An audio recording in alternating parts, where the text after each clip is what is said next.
자, 오늘은 초대교회 복음 전도자들을 보겠습니다.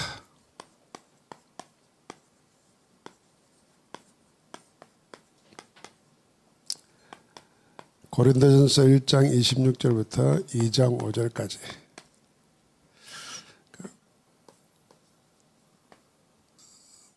저 자신이 그렇지만은 제가 목회하면서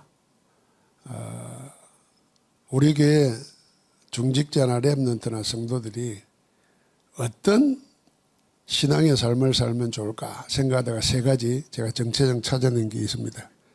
그 첫 번째가 예배자죠. 사실은 신앙의 모든 표현은 예배에 다 드러나는 겁니다. 내가 그리 보는 게 아니라 하나님이 그리 보는 겁니다. 아무리 자기가 말 저 말 다 해도 예배할 때 예배가 얼마나 그 삶의 인생에 중요한가, 그걸 통해서 하나님이 우리를 어떻게 보면 판단하는 겁니다. 그래서 기억하시죠? 출애굽할 때 이스라엘 백성을 노예에서 건져낼 때 뭐 하게 하려고요? 우상 숭배하고 귀신 섬기는 자들을 하여금 하나님 예배하는 자로 만들려고 불러낸 겁니다. 우리도 마찬가지입니다. 구원받는 것은 사단에게 속해서 귀신 섬기고 살던 우리를 이게 다른 모양으로 나타나잖아요. 조상 제사드리고 다른 종교 갖고 아니면 자기 하나님이 돼 가지고 사는 거 다 그 헛된 거잖아요. 거기서 살아계신 성삼위 하나님 예배하고 사는 자 되게 하려고 우리를 구원한 겁니다. 그런데 너무 많이 드리는 예배이면서도 너무 예배의 축복을 놓치고 산단 말이에요. 그래서 예배 하나에 다 끝난다고 봐야 됩니다. 두 번째는 예배하면 당연히 하나님의 응답받습니다. 그래서 기도 응답으로 사는 자. 이 말은 생각할 게 참 많습니다. 세상으로 살지 않고 사람의 도움 받고 살지 않고 기도해서 하나님의 응답받아 살겠다. 이게 정말 구원받은 하나님의 자녀의 자존심입니다. 여기에서 자존감이 나야 되는 거예요. 내가 없으면 안 먹지 뭐. 그러나 필요하면 내가 하나님께 기도해서 받고 살겠다. 기도하는 거예요. 그래서 사람은 참 신기합니다. 안 먹으면 안 먹을 수 있어요. 안 놀면 안 놀 수 있다니까. 그런데 세상은 자꾸 이리 놀아야 된다, 이렇게 즐겨야 된다, 그래야 인생이다. 그거 다 속이는 거잖아요. 초대교회를 보십시오. 맨날 도망치고 다녔다고 봐야 되는데 우리처럼 휴가를 가고 명품을 누르고 그런 거 아니거든요. 그러니까 하나님의 자녀의 자존감을 딱 가져야 돼. 나 응답받아 살겠다. 그러면서 우리는 이 복음 위해서 내 삶을 드리고 살겠다. 저는 이 세 가지가 내 신앙의 목표고 우리 성도들의 신앙생활 속에 이게 딱 정체성으로 각인 뿌리 체질되어 있어 항상 이 속에서 답이 나와야 된다. 예배자, 응답자, 전도자. 자, 그러면은 본론에 들어가서 초대교회에 복음 전도하는 사람들은 누구였는가? 누가 초대교회 때 복음 전도했냐 그 말입니다. 누가 했냐? 오늘 고린도전서 1장 26절에 보니까 이런 말이 있습니다. 너희 중에 너희 부르심을 보라. 육체를 따라 지혜로운 자가 많지 않고. 지혜로운 자가 없는 건 아니에요. 그런데 많지 않다 그랬습니다. 그 다음에 능한 자 그랬습니다. 능한 자는 뭐겠습니까? 능력이 있는 자죠. 능력이 뭐냐? 지식도 있을 수 있고, 삶의 지혜도 있을 수 있고, 돈이 많을 수도 있고, 그렇잖아요. 있는데 능한 자가 많지 않다 그래요. 대부분 그렇다는 겁니다. 그러면서 문벌 좋은 자도 많지 않다. 많이 배운 지식인이나 집안 가문에 좋은 사람 많지 않다 그랬습니다. 우리는 늘 여기에 묶입니다. 목사들 만나보면 이제 이야기하다 보면요, 서울의 강남에 있는 신자들하고 천안, 서울하고 멀어질수록 이제 포항 이러면 맨 끝이잖아요. 생각하고 노는 게 다 다르잖아요. 그 돈 있고 없고가 아니에요. 돈을 어떻게 굴릴까를 생각하는 게 달라요. 그러니까 우리는 빚이 있으면 큰일 나는 줄 알잖아요. 빚 없는 교회 아무 데도 없습니다. 우리만 없습니다. 이 얼마나 부자라는 걸 생각해야 되는데, 빚을 보통 보냐면 많은 데는 100억, 기본적으로 뭐 50억 이래요. 우리는 빚 있으면 막 큰일 나는 줄 알잖아요. 우리 뭐 그런 생각이 좋은 거죠. 근데 하나님을 위해서 빚을 지면서라도 하나님의 교회를 위해서 일하겠다, 이 마음이 있어야 되는데 그 마음이 안 되잖아요. 그러니까 이 초대교회가 그랬습니다. 지혜 있는 자가 많지 않고, 있기는 있어요. 능한 자가 많지 않고. 그러니까 전부 다 생각하면은, 야, 이런 사람이 교회 많으면 얼마나 좋겠나, 이런 생각합니다. 근데 그게 착각입니다. 그래서 우리를 보라, 이런 겁니다. 그러면서 그 속에 뭐가 있냐? 하나님의 절대 계획이 있는 겁니다. 아니 뭐 이렇게 못난 자들 모아놓고 무슨 절대 계획이 있냐고 말이에요. 이걸 이제 교회 보는 눈입니다. 이 교회를 이렇게 봐야 돼요. 1장 27절부터 29절까지입니다. 거기 반복되는 말에 뭐라 그랬습니까? 하려 하시며 그랬습니다. 27절에도 그러나 하나님께서 세상에 미련한 것들을 택하사 지혜 있는 자들을 부끄럽게 하려 하시고, 하나님이 그렇게 하려고 불렀다는 거잖아요. 세상에 약한 것들을 왜 불렀습니까? 강한 것들을 부끄럽게 하려 하시려고. 28절에 뭐라고 했습니까? 천한 것들, 멸시받는 것들, 없는 것들을 택하사 있는 것들을 아예 폐하려고, 다 쓸모없게 만들려고. 그러니까 하나님이 초대교회의 성도들을 통해서, 초대교회 복음 전도자들을 통해서 세상에 있는 것들, 지혜로운 것들, 세상에 자기 것 자랑하는 것들 다 없애려고 일부러 불렀다, 그 말입니다. 우리 좀 기분 나쁠 수 있지만은 이게 하나님의 절대 계획을 봐야 됩니다. 능력자들 부르고 돈 많은 자들 불러가지고 막 하면은 좋겠지요. 여러분 그런 거 보십시오. 우리나라 교회만 보십시오. 뭐 국회의원들, 재벌들 뭐 있다고 하는 교회들 보시라니까요. 부럽습니까? 왜 부럽습니까? 목사들이 이제 막 재벌들이 교회에 있고 뭐 지식인들이 있고 막 법조인들이 있어가지고 변호해주고 이거 다 자기 이익이에요. 자기 이익을 위해서. 신자들을 왜 좋겠습니까? 자기가 아무 관계 없는데 부자들이 교회에 있으면 괜히 뭐 해줄 것 같은 느낌. 이게 전부 다 사실은 어떻게 보면요, 불신앙이고 사이비 신앙입니다. 누굴 보라고요? 하나님을 봐야 되는데 세상의 부한 자들 보고 세상에 지혜 있는 자들 보고 그 덕을 보려고 하는 거, 그 우리 마음속에 남아있는 그 아주 사이비 신앙을 다 깨뜨려 버리는 거예요. 그래서 나중에 마지막 말이 뭡니까? 아무도 자랑하지 못하게 하려 한다 그랬어요.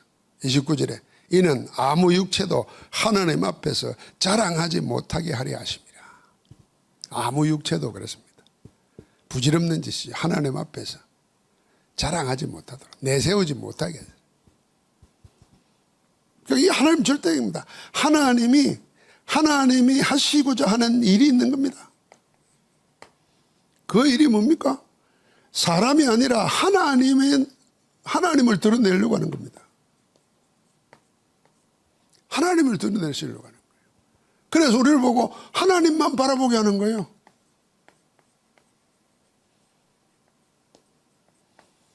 그래서 하나님을 구하라는 겁니다. 하나님 앞에서 구하면 주시겠다는 겁니다.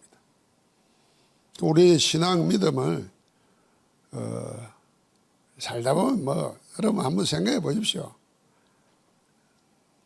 내가 잘 나갈 때 한번 생각해 보십시오. 여러분 지금까지 살아오면서 잘 나갔을 때 언제였습니까? 그때 뭐 했습니까? 그럼 지금 생각하면 그때 비교하면 참 못나게 됐다 생각합니까? 그럼 뭘 못하고 있습니까? 그게 하나님하고 관계 있는 게 뭐 있습니까? 자, 생각해 보면요. 지금 오히려 하나님 보실 때는 더 우리 모습이 아름다울지 몰라요. 하나님 보라는 거예요. 이게 하나님 절대 계획입니다. 뭘 통해서요? 교회 구성원을 통해서 하나님의 절대 계획을 보라 이 말이죠. 봐라, 우리 중에 뭐 이렇고 이렇지 않냐? 그런데 그것 때문에 하나님의 일이 안 될 것 같냐? 반대다. 하나님은 오히려 그런 나를, 그런 우리를 불러가지고 세상에 자기 자랑하는 사람들 다 무너뜨리려고 한다. 할렐루야. 그것 때문에요. 그럼 우리는 하나님의 절대 계획 속에 있는 거예요.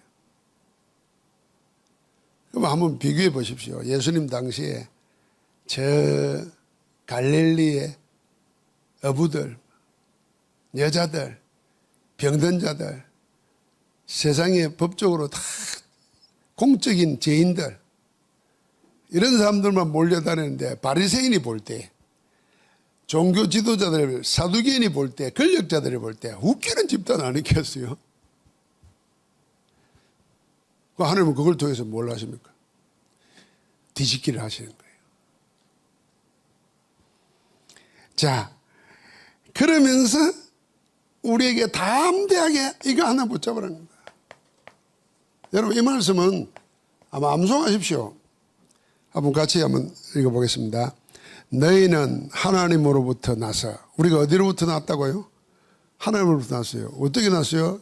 요한복음 1장 14절에 보니까 우리가 영접하는 하나님의 자녀가 되는 근세를 주셨으니 그랬잖아요. 이거는 혈통으로나 육정으로 난 게 아니고 사람의 뜻으로 나지 아니하고 하나님으로부터 났느니라 그랬잖아요.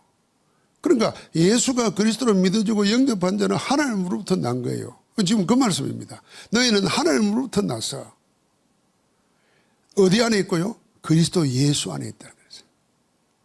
예수 안에 있어요. 그럼 예수 안에 있으면은 예수님은 지는 법 없고 망하는 법 없고 안 되는 것도 없잖아요. 죽었다가 부활하시고 지금도 살아 역사하시는데 그분 안에 있다고 말이에요. 그러면서 그 예수가 하나님으로부터 나와서 우리에게 지혜와 어려움과 거룩함과 구원함이 되셨으니. 그래서 아무도 뭐요? 사람으로 자랑하지 말고 자랑하는 자는 주 안에서 자랑하라. 그렇게 하는 겁니다. 예수 그리스도가 하나님, 예수 그리스도 그 안에 우리가 있습니다. 그러니까 우리 라인이 분명한 거예요. 뭐 우리가 줄 잘 타야 된다 생각하면은 더 이상 잘 탈 수 있는 줄이 없어요. 하나님으로부터 나온 예수 그리스도 안에 우리가 있고 그 예수 그리스도가 우리의 모든 것 되었어요. 어려움, 지혜, 거룩함, 구원까지 다 있어요. 그 모든 것이에요. 저 성경적으로 영적으로 보면요, 죄인이냐 의인이냐거든요. 성경에는 착한 사람이냐 악인이냐 이게 아니에요. 세상의 철학은 그것 때문에 수도 없이 싸우고 있습니다. 지금도. 그래서 맹자의 성선설, 뭐 순자의 뭐 성학설 그러잖아요. 그 어디 창세기 3장으로 보면은 사실은 성선설이 아니지 성학설이지.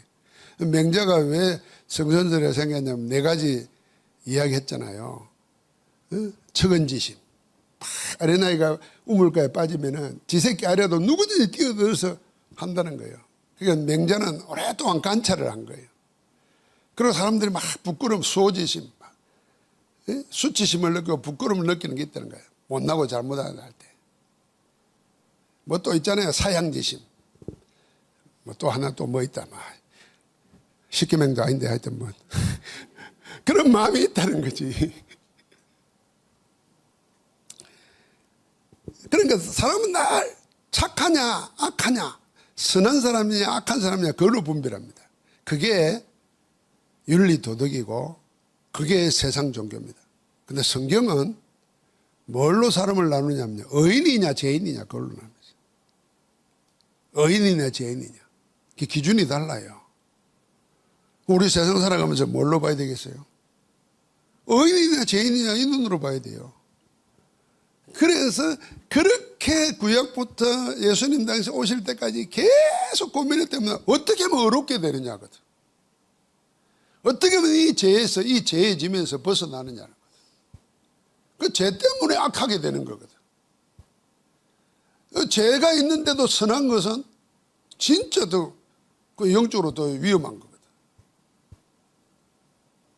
세상에 죄인이면서 착한 사람은요, 세상 바보 취급받고요, 나중에 따돌림 당하고 나중에 자기 문제 오면은 사고 칩니다. 묻지마 살인하는 게 그런 사람들이에요. 어떻게 하면 어렵게 되냐는 건데. 여기 보십시오. 율법 외에 다른 한 의가 나타났다 그랬어요. 이 로마서 말씀 아닙니까? 그 의가 어디에 나왔냐? 예수 그리스도 안에서. 그래서 고린도서 5장 21절에 보니까 죄를 알지도 못하신 이로 하나님이 죄를 대신하게 하신 것은 우리로 하여금 하나님의 의가 되게 하시려고 그랬어요. 하나님은 그리스도 안에 우리를 어렵게 하는 거예요. 그러면 그 다음에 뭡니까? 지혜롭고 거룩하고 구원받은 거 다 있는 겁니다. 자, 초대교회 복음 전도자는 어떤 사람이었나? 누가 복음 전도했냐? 하나님의 절대 계획 속에서 모든 것을 그리스도 안에서 찾아낸 사람, 그 사람들이 전도자였습니다. 세상적으로 가난하고 천하고 약하고 아무 문제 안 됐습니다. 그러니까 전도를 누가 할까? 그런 사람이 전도할 수 있다고 말해요. 나는 자랑할 게 그리스도밖에 없다. 그리스도만이 인생의 문제를 해결할 수 있다. 그리스도가 내 안에 있다. 이게 땀난 사람이 전도자는 거예요. 말 잘하는 사람이 아니라니까요. 우리 라인은 분명합니다. 자, 그러면은 두 번째는 무엇으로 전도했습니까?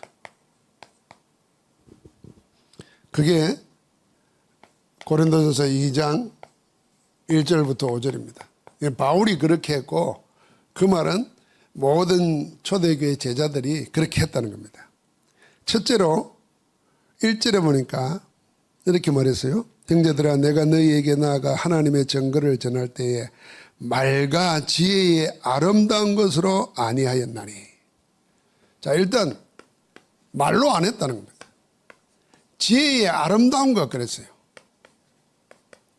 이 말 한번 생각해 보세요. 말과 지혜의 아름다운 것으로 하지 않았다 그랬어요. 우리가 상담하지 않습니까? 나는 생각지도 못한데 어떤 말을 들으면 막 기가 차잖아요. 아유, 그래, 그 길이 있는데. 이러잖아요, 우리가. 초대교회 전도자들은 그렇게 안 했다는 겁니다. 좋은 말을 하려고 하지 않은 거예요. 좋은 말. 그 사람 듣기 좋은 말이 아니라니까. 그 다음에 뭐라 그랬냐면요, 3절에 보니까 바울 자신이 그랬습니다. 내가 너희 가운데 거할 때에 약하고 두려워하고 심히 떨었다 그랬어요. 얼마나 약했나 그 말입니다. 그러면서 4절에 내 말과 내 전도함이 설득력 있는 지혜의 말로 하지 아니하고 그랬어요. 설득력 가지고 안 했다는 겁니다. 그래서 전도할 때 우리가 자꾸 논쟁한다든지 하면 전도 안 되는 겁니다. 그냥 인정해 주면 되는 거예요.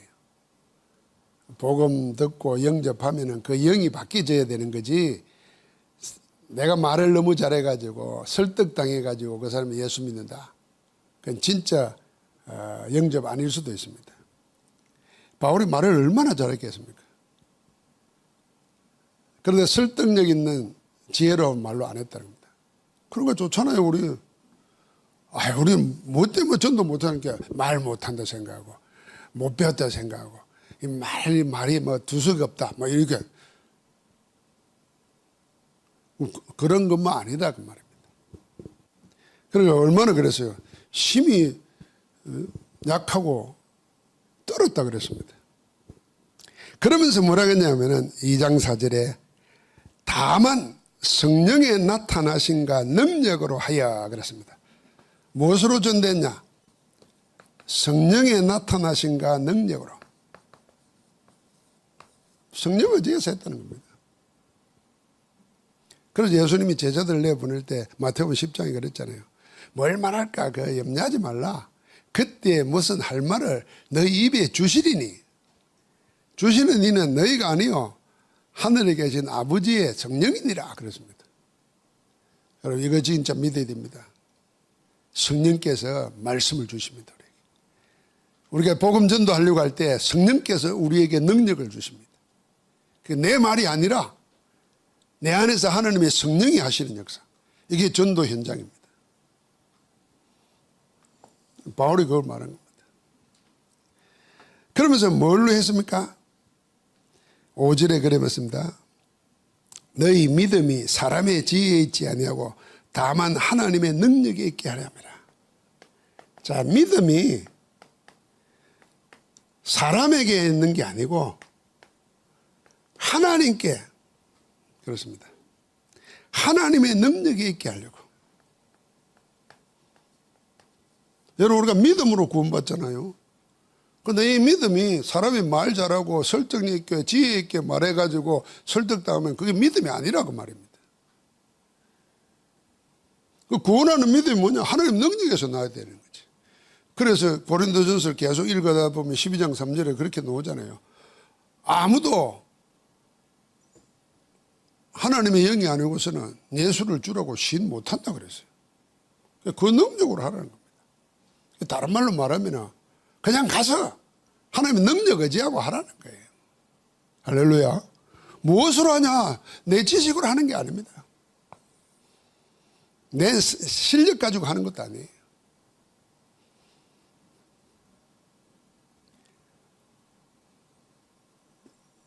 자, 이제 그러면은 이런 전도를 위해서 바울이 어떤 마음을 가졌느냐는 겁니다. 그게 고린도전서 2장 2절입니다. 내가 너희 중에서 예수 그리스도와 그의 십자가에 못 박히신 것 외에는 아무것도 알지 아니하기로 작정하였습니다.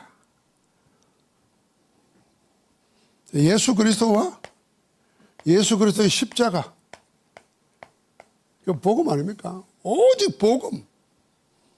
그것만 발견하기를 원했고 그것만 알기를 원했다. 전하지 않는다 아니라 알지 아니하기로 작정했다 그랬어요. 잘 알죠? 사도행전에 보면은 17장에 아테네, 지금 말하면 그리스 아테네에서 아덴이잖아요. 제자들이 오기 전에 혼자서 동네를 다니다 보다가 온갖 신들에게 바치는 제사가 있고 시비도 있고 우상이 각 차 있는 걸 보고 마음에 열이 났잖아요. 그래서 전도를 합니다. 원래대로 전도하는 게 아니고 해당을 찾든지 예비된 자를 찾든지 이게 아니고 대중전도를 하고 다닌 거예요. 엄청 열받은 거예요. 여러분 아테네 생각해 보십시오. 그때 아테네나 지금 아테네나 옛날의 유적은 그대로입니다. 자, 산 위에 파르테논 신전이 다 있죠. 밑에 보면 뭐 온갖 것이 다 있잖아요. 지금도 그거 구경하러 사람들이 가잖아요, 그리스로. 그걸 다 다니다가 열받아가지고 설교한 겁니다. 근데 아무도 믿는 자들이 없고 몇몇 믿었는데 오히려 변론만 일어나죠. 그래서 거기서 나와가지고 간 데가 고린도입니다. 고린도에 갈 때 어떤 마음으로 갔냐? 내가 철학이나 시나 뭐 이런 거 내가 의지하고 말할 이유가 없구나. 바로 그리스도를 말해야 되겠다. 바로 우리를 대신해서 죽으신 십자가를 말하고 우리의 모든 문제를 해결하신 그리스도를 바로 말해야 되겠다. 이 말입니다, 지금 이게. 그래가지고 찾아간 데가 어디예요? 찾아갔다니까, 누굴요? 그래가 브리스가 부부를 찾아간 거예요. 바울이 찾아간 겁니다. 우연히 만난 게 아니에요.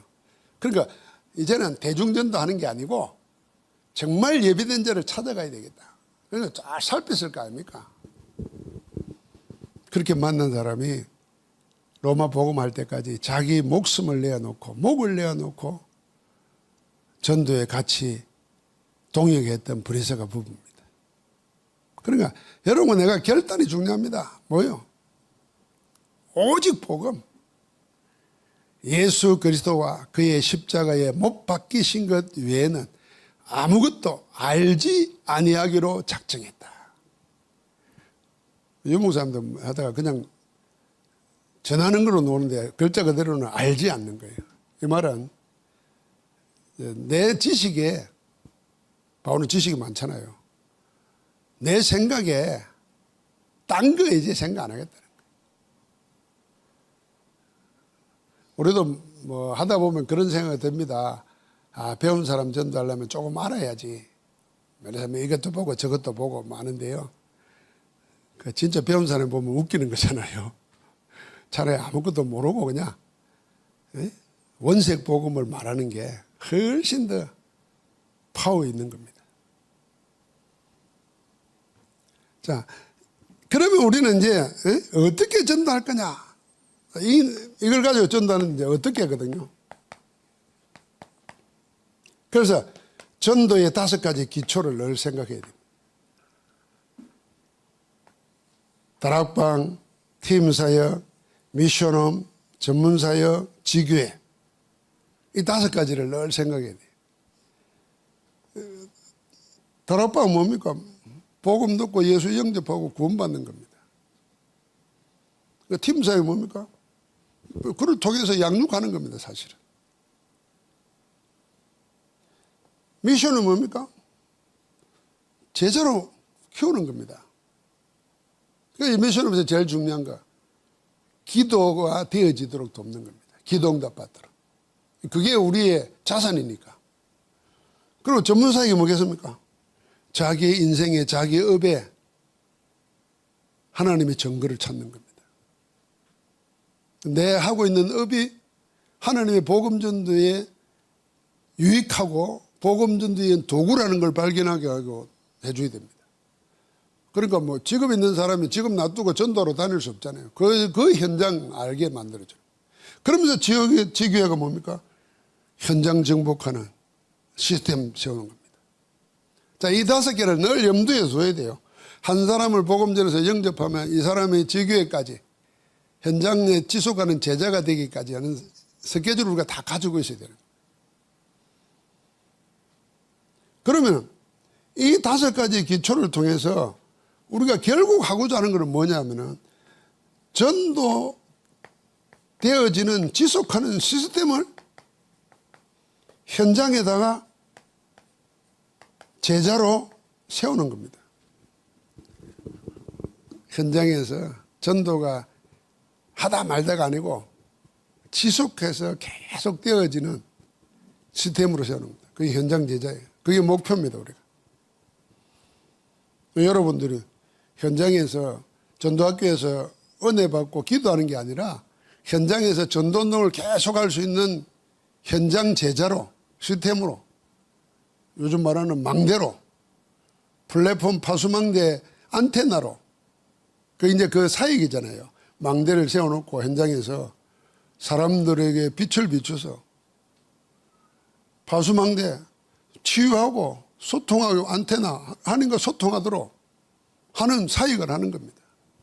자, 이걸 위해서 해야 될 게 뭐냐? 우리가 캠프라고 말입니다. 캠프하기 위해서 현장 분석하는 거 해야 됩니다. 이번에 2번째 우리 전도학교 학기 때는 여러분 나름대로 현장을 다 분석하고 찾아야 됩니다. 캠프를 해야 돼요. 그러고는 2번째가 뭐합니까? 이 현장에 들어갈 때 누가 지속해서 사역을 할 것인지 그걸 정하고 그 시스템을 차려놓고 가는 겁니다. 그 현장 분석할 때 거기에 연구자가 있는지 거기에 전도에 관심 있는 사람이 있는지 이런 거 연결시켜서 다 찾는 거 그게 현장 분석 속에 다 있는 겁니다. 그게 벌써 그거부터가 캠프입니다. 그러고는 D-Day를 정해서 하는 겁니다. 하나님이 예비하신 것을 보는 거죠. 자, 오늘 결론적으로 우리 생에 하나님이 가장 원하시는 걸 거꾸로 말하면 이제는 전도자여야 된다는 겁니다. 전도자는 복음이 뭔지를 알고 기도 응답을 받는 증거를 가진 자가 하나님의 예비된 자를 찾아서 일하는 것입니다. 전도자. 모든 신자는 전도의 축복을 모르면은 종교인이 되든지 율법주의자가 되든지 어중간한 신비주의자가 됩니다. 그래서 이거 어떻게 보면요, 스스로 착각하고 사는 신앙생활 할 수 있습니다. 여러분 신앙생활 하면서 자, 전도는 전혀 모르는 사람이 열심히 교회 다니면서 헌신합니다 하는 사람들이 그 삶의 형태가 어떤 거였습니까? 저는 신령한 거였어요. 신령한 거. 기도 많이 하고 막 성경하고 은혜롭게 하는 거. 이 성결교회 신앙생활이에요. 신령한 거. 이게 좀 더 나가면 뭘로 나면 극단적으로 둘로 나눠져요. 신비주의자가 되든지 겉으로 경건한 척하는 경건주의자가 되든지. 이게 내가 예수 잘 믿는 거야. 그걸로 전도한다고 생각합니다. 전부 다 전도가 복음이 아니고 자기 삶이 기준이 되는 거예요. 초대교회는 삶이 훌륭해서 그 사람들이 그거 배경으로 전도한 거 아닙니다. 아니, 바울 보십시오. 삶이 훌륭할 게 뭐 있어요? 맨날 얻어맞고 맨날 병 걸려가지고 맨날 쫓겨다니고. 아니, 누가 그거 보고 훌륭하다 그랬겠어요? 우리니까 지금 바울 그러지. 아니, 그 시대에 바울을 보고 나 저렇게 살고 싶다는 사람이 누가 있었겠어요? 아이고, 믿어도 참 유별나게 믿는다 이랬을 거 아니에요, 사람들이. 꼭 저리 믿어야 되나? 아이고, 나는 저리 안 하고 싶다. 지금 또 교인들 가운데 이런 사람 많아요. 그럼 뭘로 전도했겠습니까? 아니라니까요. 복음의 능력, 성령의 능력, 그걸로 했다니까요. 그러니까 이 전도자는 당연하게 뭐냐면은 그냥 응답을 받게 돼 있습니다. 그냥. 그게 디모데전서 4장이잖아요. 좋은 군사로 맞는 자는 자기에 얽매 있는 자가 없다 그랬어요. 왜요? 군사로 모집한 자라 다 책임져 주는 겁니다. 그래서 이 기도의 응답은 사후 해결이 아니고 미리 응답받는 겁니다. 사전 응답입니다. 사후 문제 해결을 하는 게 아니고 문제는 없고 사전에 미리 하나님의 것을 공급받아 가는 겁니다. 우리 신앙생활 이리 해야 돼요, 진짜. 뭐 달라는 것도 없는데 하나님이 미리 주시는 거예요. 아, 왜 주셨는가 생각하니까 이것 때문에 이런 일이 있을 줄 알고 미리 주셨구나. 이런 말씀도 그런 게 있어요. 왜 이 말씀이 오늘 부딪히고 기도되게 하지? 하고 묵상 계속 하고 있다 보면은 꼭 그 말씀이 필요한 사람을 만날 때가 있다니까요. 그거 미리 주는 거예요, 하나님 나한테. 그래서 설교하는 거 아닙니까? 여러분, 제일 힘든 사람이 뭐겠습니까? 사후 자꾸 문제 해결하는 거예요. 일은 터지고 그거 뒤치다거리하고 피곤하고 힘든 겁니다. 이제 전도자가 되면은 미리 응답 받는다고 말이에요. 그러니까 뭐가 제일 행복하겠습니까? 그 하나님을 찬양하고 경배하고 예배하는 것이 제일 행복한 겁니다. 그 예배가 누려지는 거예요. 진짜. 예배가 지겨운 게 아니고 예배가 누려지는 거예요. 즐거운 거예요. 어디서나 예배하는 거예요. 예배가 목적이지만은 예배가 우리의 삶에 주어지는 축복으로 열매로 나타나는 겁니다. 자, 그래서 초대교회 복음 전도자들처럼 깊이 묵상하면서 하나님의 절대 계획이 여기에 있다. 하나님처럼 높아진 세상을 향해서 세상에 다 천하고 멸시받고 없는 것들을 통해서 그 하나님처럼 높아진 그걸 하나님 무너뜨려서 하나님의 나라를 하나님을 드러내시려고 나를 부르셨구나. 그럼 내가 두려워할 게 하나도 없어요. 부끄러워할 것도 하나도 없어요. 하나님의 절대 계획 속에 있는 걸 알고 담대히 기도하면서 현장에서 새로운 응답 받기를 주의 이름으로 축복합니다. 하나님 감사합니다. 오늘도 복음 전도 대열 속에 우리를 부르시고 말씀 주심을 감사합니다. 초대교회 전도 제자들처럼 우리가 하나님의 절대 계획 안에서 하나님의 행하시는 일을 보며 나아갈 수 있도록 은혜 주시니 감사합니다. 이제는 예수 그리스도와 그의 십자가에 못 박히신 것 외에는 아무것도 알지 아니하기로 작정했던 바울 팀들과 같이 이제는 말과 지혜의 아름다운 것으로 하지 아니하고 지혜의 설득력으로 하지 아니하고 오직 하나님의 성령과 나타나신가 능력으로 할 수 있도록 은혜 위에 은혜를 덧입혀 주옵소서. 그 일을 행하실 우리 주 예수 그리스도 이름으로 기도하옵나이다. 아멘. 복음 편지하고 기도하도록 하겠습니다.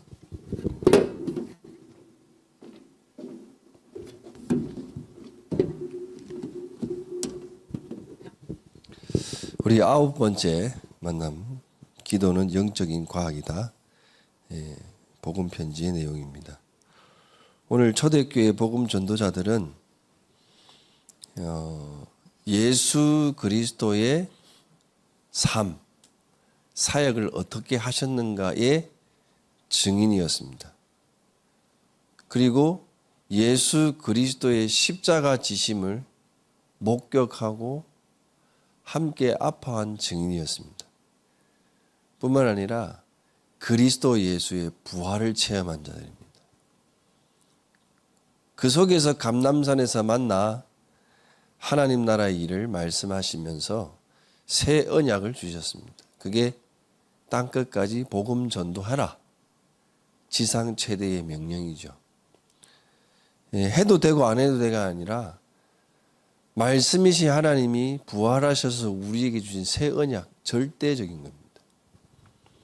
그 절대의 것을 붙잡고 복음 전도를 위해 초대교회는 지금 자기에게 주어 있는 상황, 입장, 그리고 모든 것들을 하나님 것보다 우선시하지 않고 생명이 잃어버려도 상관없는 결단 속에서 오직으로 우선시했던 것이 바로 복음 전도였습니다.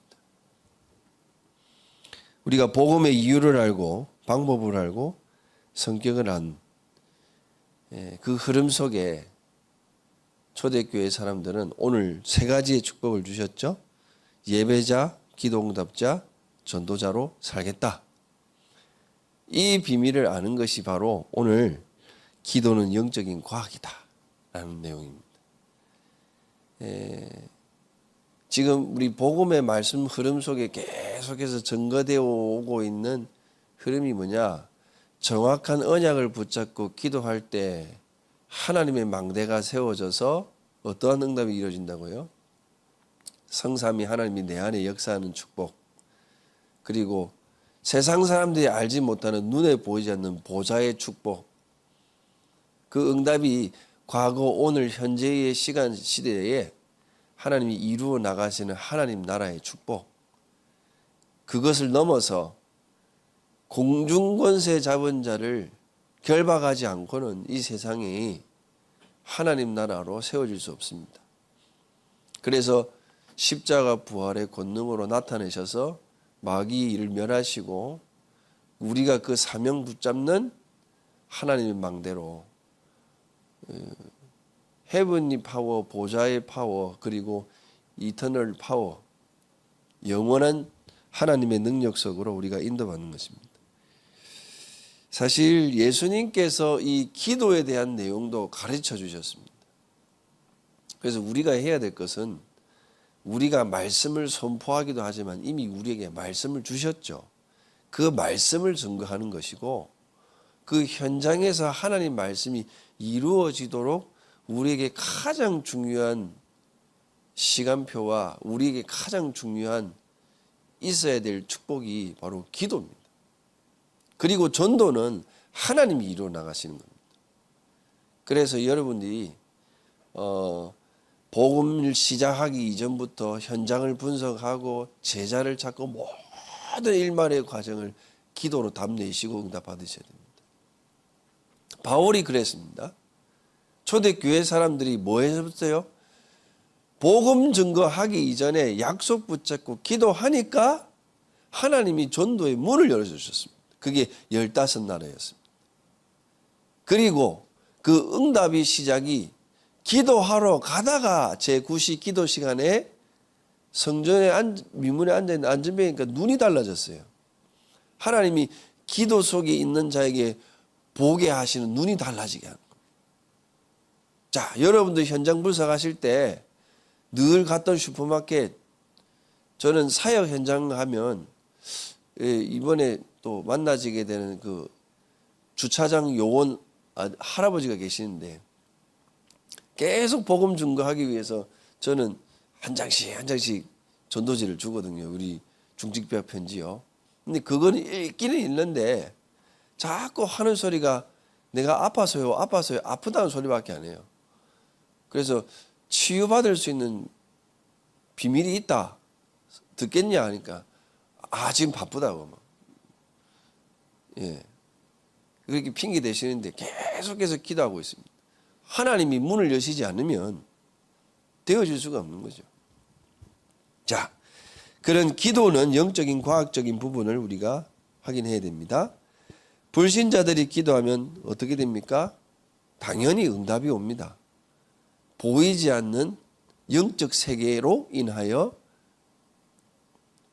누구에게 기도하며 어떻게 응답 오는가에 대한 영적인 눈을 열어줄 수 있도록 우리가 인도받아야 됩니다.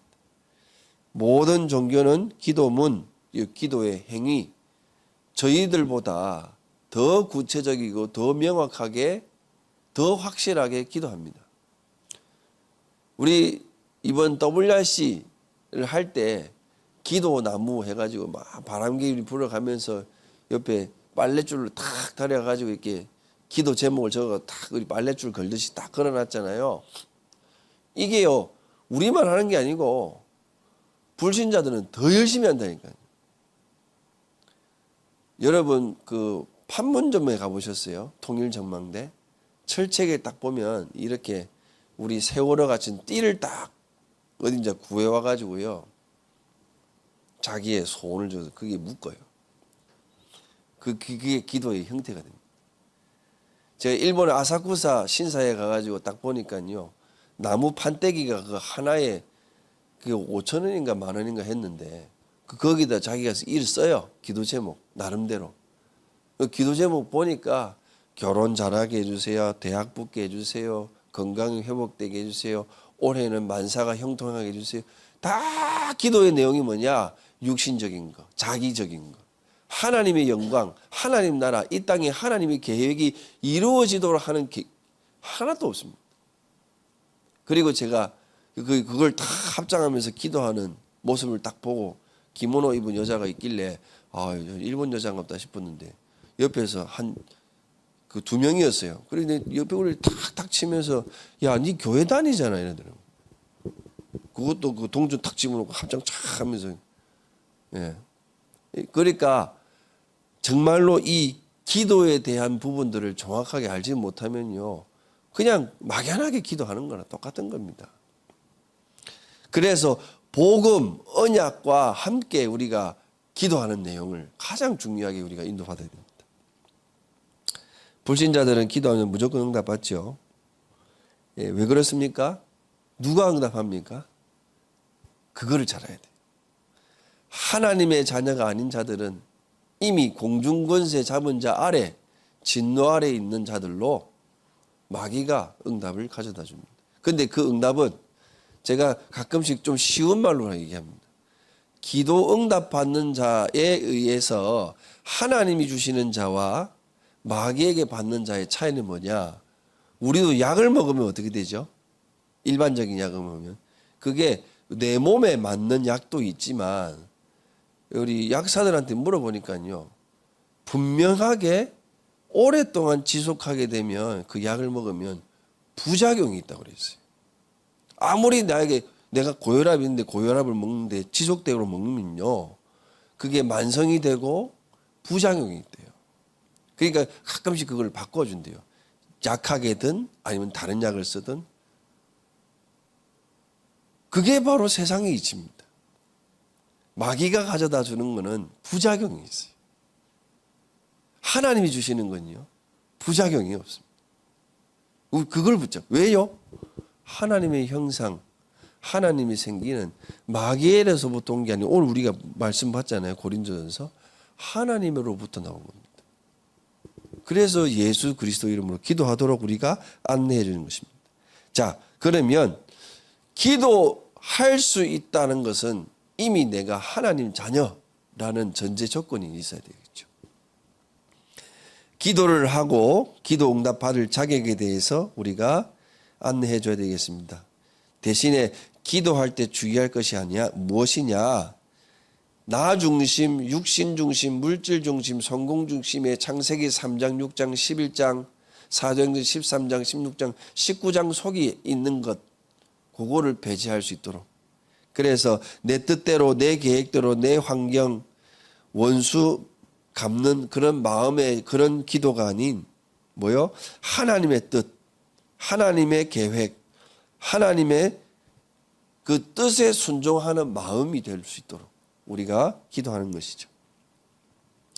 기도는 왜 영적인 과학입니까?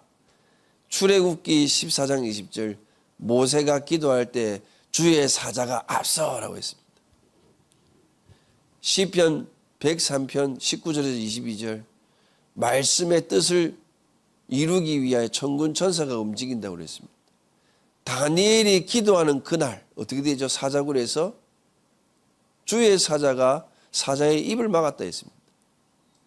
풍랑 만난 그 위기 속에 바울이 무릎 꿇고 기도할 때 주의 사자가 와서 바울아 두려워하지 말라.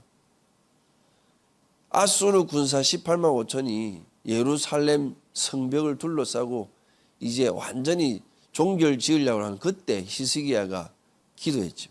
그날 밤에 우리가 기도할 때 보좌의 축복이 움직이는 사실을 믿고 확신 가지고 기도해야 되겠습니다. 여러분들은 그 축복 속에 있는 것입니다. 그래서 그러면 기도는 영적인 과학이죠.